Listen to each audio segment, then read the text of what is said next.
তুমি আমাকে পছন্দ করো, রাইট না? কোর্স আই ডু, শুধুমাত্র বন্ধু হিসেবে। In fact I consider you as my best friend. হ্যাঁ, এটা নিশাত, সত্যি কথা বলতে তোমার সাথে এই কয়দিন কাটানোর মুহূর্তগুলো আমার কাছে অনেক বেশি প্রেশিয়াস।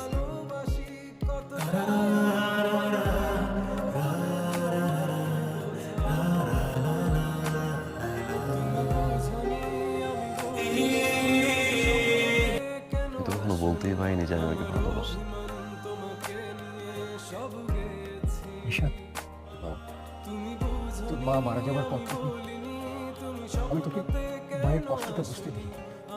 ওকে তোর ভালোবাসার কথাটা আরো ভালো করে ওকে বোঝা। তুই যদি ঠিক মতো বোঝাতে পারিস, আমার বিশ্বাস ওর সিদ্ধান্ত পরিবর্তন করতে পারে।